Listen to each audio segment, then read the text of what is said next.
Ouagadougou, la capitale du Burkina Faso, a fait l'objet d'une attaque terroriste depuis hier vendredi. L'hôtel Splendide, l'hôtel Yibi et un café Le Cappuccino pris en otage ont été libérés. Bilan, plus de 20 morts et plusieurs blessés, 126 libérés. Le groupe djihadiste Al-Qaïda au Maghreb islamique a revendiqué ces attaques. Les ordinateurs, les postes de télévision, les machines à laver, bref, les équipements électriques et électroniques de seconde main, comment s'en débarrasser quand on n'en veut plus ou les stocker, on en parle dans cette édition. Le CHAN 2016, le championnat d'Afrique des nations de football, débute ce samedi à Kigali, la capitale rwandaise. 16 nations, dont la Côte d'Ivoire, prennent part à cette 4e édition du CHAN qui se tient du 16 janvier au 7 février. Le match d'ouverture a lieu entre la Côte d'Ivoire et le Rwanda. Nous allons commencer cette édition par ce télégramme du président de la République Alassane Ouattara, son Excellence M. Roch Marc Christian Kaboré, président du Burkina Faso.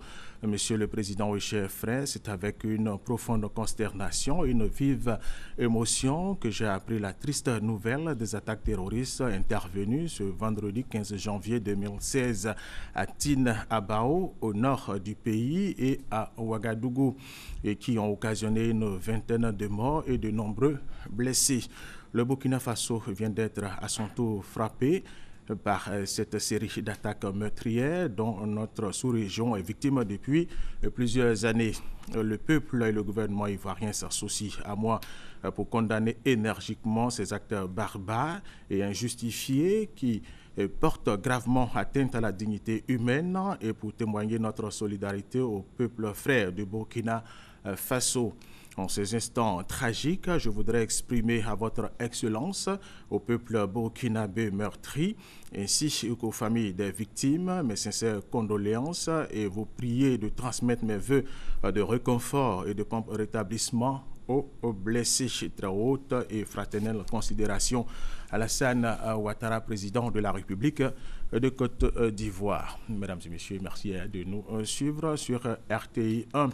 Ouagadougou, nous vous le disions à l'instant, Ouagadougou, la capitale du Burkina Faso, a fait l'objet d'une attaque terroriste depuis hier vendredi. L'hôtel Splendide, l'hôtel Yibi et un café Le Cappuccino pris en otage ont été libérés par les forces spéciales burkinabées françaises aidées de soldats américains. Bilan de ces attaques, plus de 20 morts et plusieurs blessés, 126 libérés. Le groupe djihadiste Al-Qaïda au Maghreb islamique AQMI a revendiqué ces attaques. Christelle Ménard. AQMI a encore frappé. Hier, 19h30, 2 véhicules explosent aux abords de l'hôtel Splendide situé avenue Kwame Nkrumah à Ouagadougou. Face à l'établissement, le restaurant Le Cappuccino, dont la terrasse est la cible de tir de djihadistes arrivés à bord de véhicules 4x4. Ils seraient 4, ils se retranchent dans l'hôtel avec des otages. Sur la terrasse du restaurant Le Cappuccino, gisent déjà une dizaine de corps sans vie. C'est horrible parce que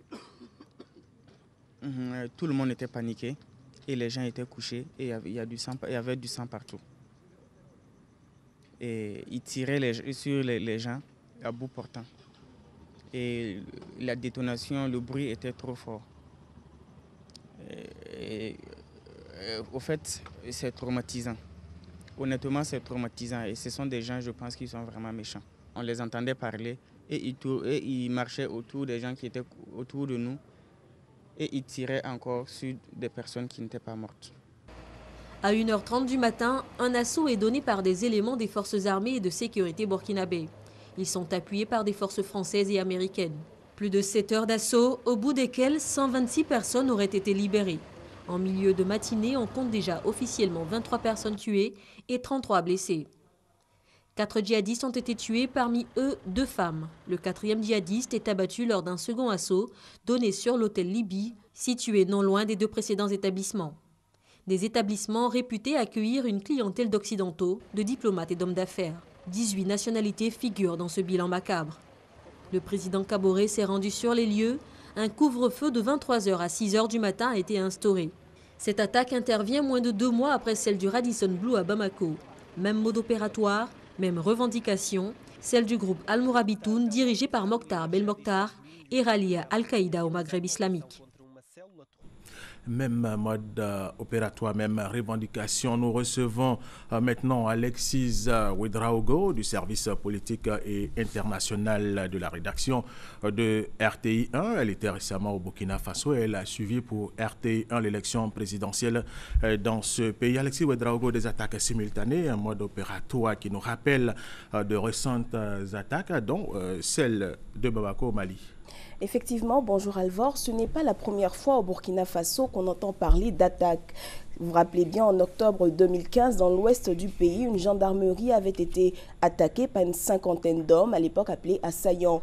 Mais cette nuit de vendredi dans la capitale burkinabé ramène immédiatement à l'esprit cette folle nuit du 13 novembre à Paris et plus proche de nous du 23 novembre à Bamako où le Radisson Blu a été pris à partie par des terroristes. Alors c'est le même mode opératoire, un moment calme, très calme, les populations ne s'attendent à rien. Et puis, il y a un lieu, un hôtel très fréquenté généralement par des Occidentaux ou par des locaux. Ici, dans le cas du Splendide Hôtel, fréquenté aussi par des Burkinabés, donc qui se voient pris d'assaut par des terroristes. Et ce point commun avec l'attentat de Paris, justement, c'est ce café-restaurant, le Cappuccino, cette sorte de terrasse aussi, où le Touaga se retrouve les soirs. Et pour cette soirée de vendredi, il y avait, pour ceux qui connaissent bien l'endroit, pas moins d'une centaine de personnes. Alors, face à ces chiffres, en nous inclinant bien sûr devant la dépouille de ces 23 personnes, on peut dire que le Burkina a eu beaucoup de chance parce que les chiffres auraient pu être beaucoup plus graves. Mais il faut aussi saluer une riposte qui a été assez rapide et surtout efficace. Oui, saluer la promptitude des forces spéciales burkinabées, des forces françaises également aidées par les soldats américains qui ont pu contenir ces attaques. Alors, comment en est-on arrivé à ce vendredi noir à Ouagadougou? Et puis ces attaques sont revendiquées par le groupe Al-Mourabitoun d'Al-Qaïda au Maghreb islamique. Alors, l'attaque a été revendiquée par le groupe Al-Mourabitoun, dit les Sentinelles. Le chef djihadiste Mokhtar Belmokhtar, dit le Borgne, l'un des chefs djihadistes les plus craints, les plus redoutés du Sahel. Il avait été annoncé pour mort il y a quelques années, alors qu'il avait mené une attaque sur l'Algérie en 2013. Alors, c'est un ancien d'AQMI. Voilà, l'Algérien, ancien d'AQMI, oui. Exactement, qui avait donc préparé plusieurs attaques. Et Alvor, il nous faut préciser que selon nos sources, le mode opératoire utilisé a été assez semblable aux autres qu'on a vus. Ils sont arrivés comme des occupants de l'hôtel, comme des clients de l'hôtel, et dans leur voiture, ils avaient caché leurs armes. Alors, ils sont restés 1 à 2 jours. Après, ils se sont rendus dans leur voiture, et au moment qu'ils avaient choisi pour l'attentat, eh bien, ils sont allés chercher leurs armes. Ils ont ouvert le feu dans l'hôtel. Ils ont juste eu à traverser la route parce que le café Cappuccino fait face à l'hôtel Le Splendide à Ouagadougou. Ils y ont aussi ouvert le feu avec un acharnement particulier, bien sûr, sur les Occidentaux. Pour emprunter les termes du ministre de l'Intérieur burkinabé, c'était un véritable carnage. Il a fait état donc de 4 djihadistes tués, 3 dans la nuit d'hier, 2 femmes, un homme et un ce matin qui s'étaient cachés à l'hôtel Libye. 126 personnes ont été libérées. C'est la bouffée d'oxygène de cette opération qui a vu l'appui des forces françaises sur le sol et des forces américaines dans le ciel. Oui, merci Alexis Ouedraogo. Alors, depuis hier 19h, c'est à cette heure précisément qu'a été déclenchée cette attaque. Alors, quelles sont les dispositions prises? Vous avez suivi justement ces attaques. Quelles sont les dispositions prises par le gouvernement burkinabé, vous qui depuis hier suivez cet événement? Alors, à l'heure actuelle, les blessés ont été pris en charge. Ils sont pris en charge au CHU Yaldogo à Ouagadougou et à l'hôpital Blaise Compaoré, toujours de la capitale. La police scientifique, elle, est sur le terrain pour procéder à l'enlèvement des corps. On n'a pas encore le chiffre officiel des morts. Cela devrait tomber dans les heures à venir. Les populations résidentes aux alentours se réveillent et se remettent peu à peu de la torpeur qui s'est abattue sur eux dans cette nuit et jusqu'à très tôt ce matin. Mais tout doucement, les populations commencent à reprendre vie, à se remettre un peu de ce choc qui a été vraiment très inattendu par les populations. Une chose est certaine, aujourd'hui, la menace terroriste, elle est là. Elle plane sur tous les pays du monde. Pour le Burkina, depuis le début de l'an, selon nos sources, ce sont plus de 3 tentatives qui ont été déjouées pas celle-là, c'est triste. Le ratissage, lui, se poursuit. Le président Roch Kaboré l'avait dit lors de sa prise de fonction. Il travaillerait à vraiment lutter contre l'avancée du terrorisme pour garantir la sécurité de sa population. C'est clair qu'avec cette attaque, cette vision va être mise au rang des priorités pour le gouvernement burkinabé. C'était Alexis Ouedraogo du service politique et international de la rédaction de RTI 1. Merci Alexis pour toutes ces précisions. C'est moi qui vous remercie. Merci Alexis. Et nous revenons en Côte d'Ivoire où nous allons parler du mécanisme africain d'évaluation par les pairs de l'Union africaine qui vise entre autres à promouvoir la bonne gouvernance et qui a démarré officiellement ses activités en Côte d'Ivoire par un séminaire présidé par le Premier ministre Daniel Kablan-Duncan. Renforcer la bonne gouvernance dans tous les pays membres du MAEP, mécanisme africain d'évaluation par les pairs, un objectif pour lequel les États membres de l'Union africaine se sont donné les moyens. De manière volontaire, 35 pays ont adhéré et adopté le programme MAEP pour une auto-évaluation. À ce niveau, la Côte d'Ivoire peut se réjouir. Le 35e pays à rejoindre le MAEP en 2015 fait déjà ses preuves. La Côte d'Ivoire vient d'adhérer en janvier 2015 à Addis Abeba. Et sincèrement dit, la Côte d'Ivoire est déjà très en avance. Avant qu'on vienne pour la mission avancée, ils ont mis déjà les 3 organes en place. La Commission nationale de gouvernance, nommer le point focal, mettre l'administration, et là c'est une très très bonne chose. La Côte d'Ivoire est en avance. En vue de promouvoir et renforcer les normes élevées de gouvernance entre les États membres, depuis le début de ses activités, le MAEP initie fréquemment des séminaires. C'est encore le cas avec ce séminaire qui lance officiellement le processus de ce programme en Côte d'Ivoire. C'est un mécanisme qui nous permettra de connaître nos insuffisances et d'apporter aux besoins les correctifs nécessaires. Mais la Côte d'Ivoire n'a rien à craindre, elle est sur la bonne voie. Et comme l'attestent les notes que nous avons obtenues des agences internationales de notation. Initiative appréciée par le Premier ministre Daniel Kablan-Duncan dans la dynamique de reprise économique du pays, la Côte d'Ivoire veut se servir de cet instrument aussi innovant qu'ambitieux. Il faut que ce soit donc attesté au niveau du continent africain. C'est une initiative vraiment importante, que ce soit donc les chefs d'État africains eux-mêmes qui aient décidé de faire en sorte que la bonne gouvernance puisse donc se développer au niveau de leur continent et que la croissance qui est en train de se faire jour en Afrique aille encore beaucoup plus vite. La Côte d'Ivoire va être émergente en 2020. Certains veulent l'être en 2025, d'autres en 2030. Mais peut-être que si la bonne gouvernance se développe, nous allons tous accélérer ce mouvement et faire en sorte que l'Afrique, qui était il y a quelque temps un continent de désespoir, devienne chaque jour davantage le continent de l'espoir. Lieu d'échange, mais également lieu de dialogue entre pays africains, ce séminaire réunit durant 3 jours, du 14 au 16 janvier au bord de la lagune Ébrié, les experts nationaux et internationaux. Un reportage de Sidonie Ouaka Davila. Autre activité du Premier ministre Daniel Kablan-Duncan. Il s'est entretenu hier avec le secrétaire exécutif du mécanisme africain d'évaluation par les pairs, Ibrahim Mayaki. Ils ont parlé de coopération entre l'institution et l'État de Côte d'Ivoire. Hugues Hervé Blé. Le mécanisme africain d'évaluation par les pairs est désormais une réalité en Côte d'Ivoire. De ce mécanisme, il a été question au cours de cette audience accordée par le Premier ministre Daniel Kablan-Duncan au premier responsable actuel du MAEP. Tous deux ont évoqué la coopération nécessaire à la matérialisation de la volonté de la Côte d'Ivoire d'ériger la bonne gouvernance en levier déterminant dans son évolution.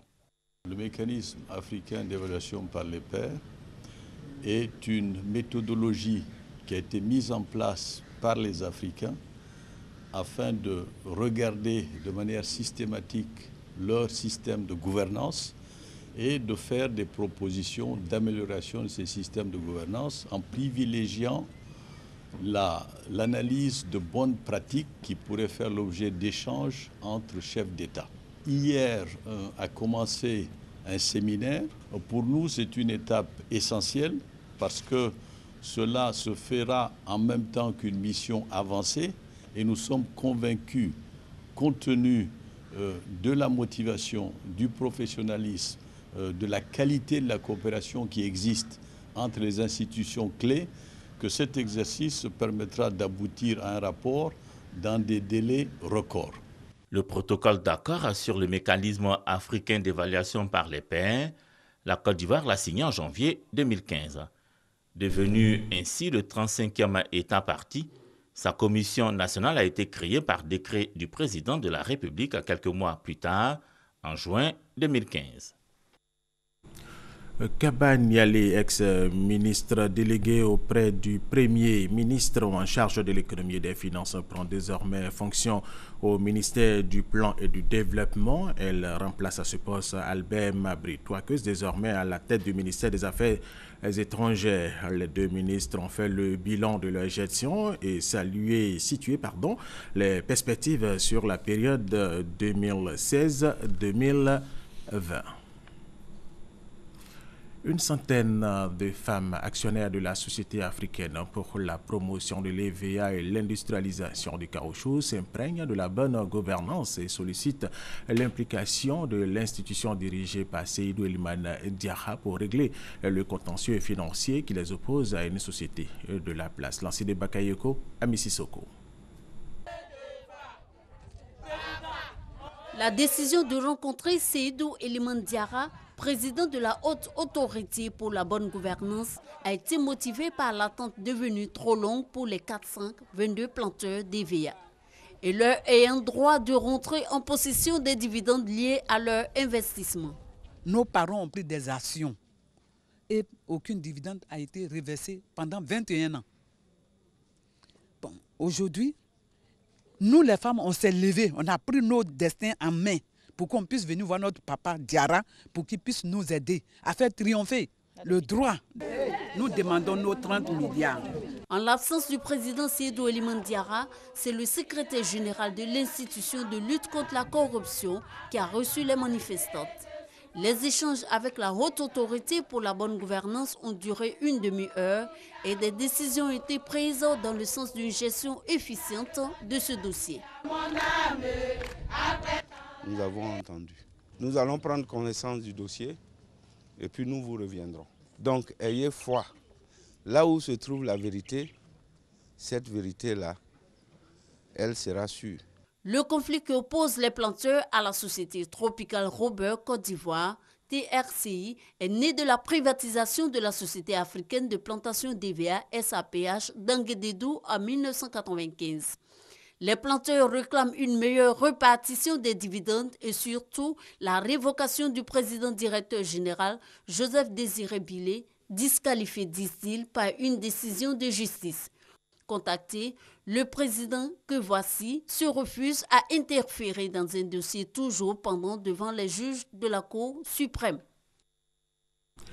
Le manioc, très consommé en Côte d'Ivoire, est l'une des principales cultures de la localité de Bokanda au centre de la Côte d'Ivoire. Les élus et cadres s'organisent pour développer cette culture pour faire de Bokanda la boucle du manioc en Côte d'Ivoire. Moussa Konaté. L'atiéké, le gari, le plakali, des produits dérivés du manioc, des aliments beaucoup consommés à Bokanda dans la région d'Unzi. Ici, le manioc fait partie du quotidien des populations. C'est le manioc, mais on vit avec ça. Nous, on s'appelle manioc. En balais, ça veut dire Agba. Donc, on est dans le pays Agba. Nous, mais notre nom, c'est Agba. Les Agba de Bokanda. Le manioc est beaucoup consommé à Bokanda ici. Pour nous, c'est considéré comme le meilleur des produits alimentaires. Dans cette zone du pays, ancienne boucle du cacao, la pauvreté gagne du terrain. Le manioc sonne aujourd'hui le réveil économique de Bokanda. Des études révèlent que la localité est favorable à la culture du manioc. Le sol et le climat de Bokanda sont favorables à cette culture de manioc. Qu'il y ait grande pluie ou pas, alors il peut avoir production et puis ça peut permettre à cette population rurale de pouvoir avoir quand même des revenus. Nous avons une terre très fertile qui est propice au manioc.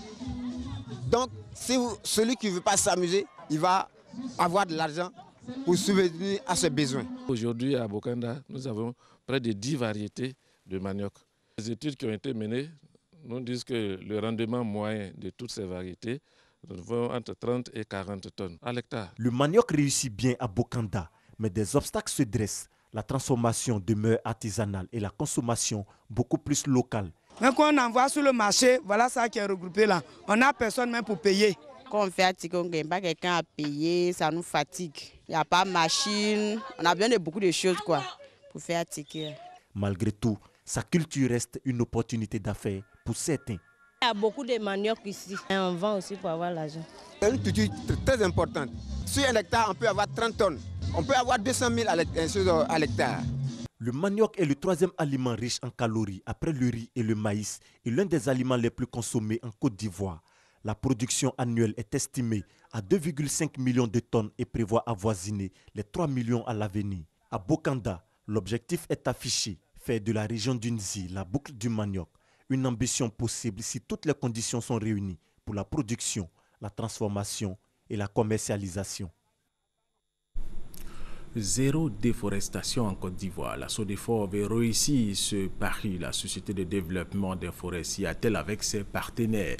Une rencontre vient de se tenir pour arrêter de nouvelles stratégies et l'une de ces stratégies reste le reboisement. Frédéric Oulaï, Moussa Konaté.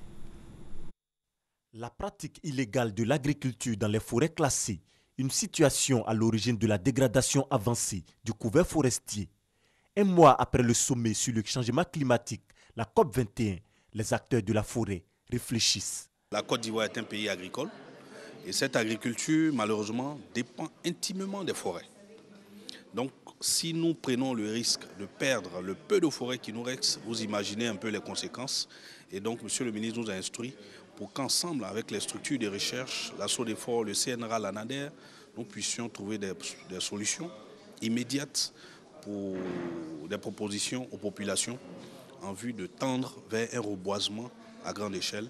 Initié par la Société de développement des forêts, SODEFOR, et plusieurs partenaires au développement, cette rencontre vise la promotion d'une agriculture zéro déforestation, une mesure possible s'il est mis en place une politique de contractualisation. Cette politique consiste à faire du reboisement dans les plantations. La contractualisation, c'est d'abord une technique pour nous qui consiste à associer des arbres forestiers aux plantations agricoles, mais dans un cadre contractuel où chacun a des droits et des obligations. Cela va nous donner une maîtrise un peu de la gestion de l'espace forestier de l'État. Ça va contribuer à arrêter définitivement les agressions sauvages, les occupations illégales, et ça pourra permettre enfin à l'État de pouvoir planifier sa politique de développement durable de son écosystème forestier. La mise en œuvre de cette politique de contractualisation va permettre de rattraper au moins 20% du couvert forestier ivoirien dans les années à venir. Selon des chiffres officiels, la forêt ivoirienne est passée de 16 millions d'hectares en 1960 à 2 millions en 2014. Et tout à fait autre chose, sachez que 88% des élèves en classe de CP1 ont des difficultés d'apprentissage au niveau de la lecture. C'est une évaluation du ministère de l'Éducation nationale. On en parle avec Patricia Omo-Etia. Yann et Noé sont en 5e au Collège moderne du Plateau. Ils ont franchi le cap de l'apprentissage de la lecture. Une entrée réussie à l'écrit comme à l'oral. Les romans que j'ai lus sont Le Cahier noir de Kamara Nangala et Le Retour de l'enfant soldat de François d'Assisinda. Le Cahier noir parlait d'une réconciliation d'un père avec ses fils qu'il avait abandonné avec sa nouvelle épouse. Et Le Retour de l'enfant soldat parle de la réintégration d'un enfant soldat qui est parti à la guerre. Pour maîtriser la lecture, d'abord je me concentre et je fais en sorte d'avoir un bon savoir afin que ceux qui m'écoutent puissent bien m'entendre. En charge d'un cours préparatoire, Lambert se sent particulièrement responsable de l'apprentissage de la lecture. Certains, quand même, ont le niveau. Certains maîtrisent, mais pas dans la totalité. Il y a des efforts à faire. Il faut que nous associons les parents. Pour la ministre de l'Éducation nationale, l'apprentissage de la lecture au CP1 permettra de relever le niveau des élèves. Le présent atelier nous donne l'occasion de marquer un arrêt sur les acquis de nos enfants et de réfléchir ensemble sur les pratiques pédagogiques et les conditions d'apprentissage. Ces résultats devront ainsi nous permettre d'apprécier le niveau d'apprentissage réel des apprenants et de rechercher, le cas échéant, des solutions de remédiation en termes de stratégies efficaces et de politiques éducatives à mettre en œuvre. Les résultats de l'évaluation de la lecture au CP1 montrent une situation préoccupante. Plus de 88% des élèves sont confrontés à de très grandes difficultés d'apprentissage. Des efforts sont donc à fournir pour inculquer le goût de la lecture aux élèves du CP1, cours préparatoire première année. Nous parlions dans les titres des ordinateurs, des postes de télévision, des machines à laver, bref, des équipements électriques et électroniques de seconde main. Comment s'en débarrasser quand l'on n'en veut plus ou les stocker? Comment les recycler? La réponse avec Vénance Emmanuel. La case de Makurian Mabo, assurément l'une des plus importantes du district d'Abidjan. Sa particularité, elle n'accueille que les déchets d'équipements électriques et électroniques appelés communément D3E. Il s'agit des moniteurs d'ordinateurs, de photocopieurs, de machines à laver, entre autres. Dans cette case de 20 hectares, plusieurs tonnes d'équipements électriques et électroniques en fin de vie y sont convoyés chaque année. Les objets que nous traitons ici, ça vient d'abord des francs au revoir non testés, ça vient encore en encombrant auprès des consommateurs, on les récupère auprès des ménages et puis on apporte ça ici dans nos centres de démantèlement. Ces équipements, une fois collectés, font l'objet d'un tri. Certains encore utilisables sont réparés pour être revendus et d'autres moins bons sont démantelés et vendus en pièces détachées. On va récupérer des matières premières telles que le cuivre, le fer, l'aluminium, parce qu'il y a des éléments quand même à extraire. À la case de Makurian Mambo, tout comme celle du camp commando de Koumassi, qui accueille aussi les déchets d'équipements électriques et électroniques, tout se négocie et se vend. Ce jeune est venu tenter sa chance. J'ai marché, j'ai vu ça par terre, donc j'ai essayé de prendre pour venir montrer à mon vieux. S'il peut vendre, là, si c'est qu'il peut payer, là, il y a du site. Dans ces cases, on trouve des artisans très aguerris. Ces ferrailleurs qui exercent dans l'informel réussissent avec certaines pièces qu'ils récupèrent des carcasses d'appareils à fabriquer d'autres engins, comme cette chambre froide exposée ici. Aujourd'hui, le plus gros problème reste la gestion des déchets inutilisables. Il y a des déchets qu'on n'arrive même pas à recycler et qui sont des polluants, tels que les tubes cathodiques par exemple, les écrans d'ordinateur, les écrans de télévision, ils sont jetés quelque part dans la nature. Très souvent, on les brûle. Or pourtant, quand on parle de réchauffement climatique, ça contribue au réchauffement climatique. Et ceux qui le brûlent même, nous qui le brûlons, on aspire. Ça, c'est très dangereux pour notre santé. C'est pour cela que nous interpellons nos dirigeants d'essayer de créer un cadre juridique qui ne nous coince pas dans le traitement de ces déchets-là, afin qu'on puisse songer ensemble comment on va arriver à traiter ces déchets-là. L'absence de structures spécialisées dans le traitement de ce type de déchets rend la situation encore plus préoccupante. Cependant, la faiblesse du pouvoir d'achat oblige la majorité de la population à se tourner vers le marché d'occasion. Selon l'initiative pour la résolution du problème mondial des déchets électroniques, ces déchets atteindront d'ici 2017 au plan mondial 65,4 millions de tonnes. L'Afrique de l'Ouest serait l'une des régions les plus touchées parce que de grandes quantités d'équipements désaffectés provenant du monde entier y sont souvent illégalement déversés. Des réflexions méritent donc d'être menées parce qu'en Côte d'Ivoire, l'activité fait vivre des milliers de familles. Attendu mercredi dernier, la dépouille de l'ex-international ivoirien Steve Goury, décédé en Allemagne, est arrivée finalement ici à Abidjan dans la nuit d'hier, vendredi à ce samedi. Et la levée du corps a eu lieu ce samedi de 10h à 11h, suivi d'une cérémonie d'hommage au siège de la Fédération ivoirienne de football, puis de l'inhumation au cimetière de Williamsville. Pour rappel, la disparition du sociétaire de Steinbach, une équipe de 4e division allemande, avait été signalée la mi-décembre avant que son corps ne soit retrouvé le 2 janvier dans le ring. Et selon les autorités allemandes, l'ex-international ivoirien se serait suicidé.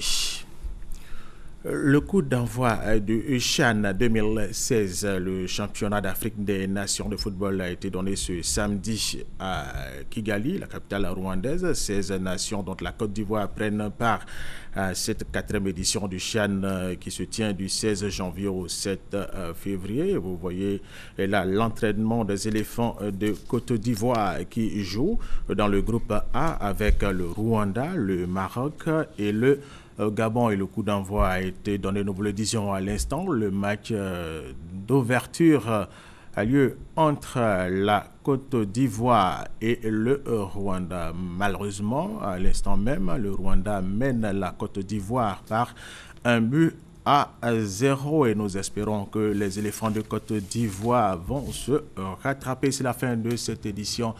Merci de l'avoir suivi. Restez avec nous sur RTI 1.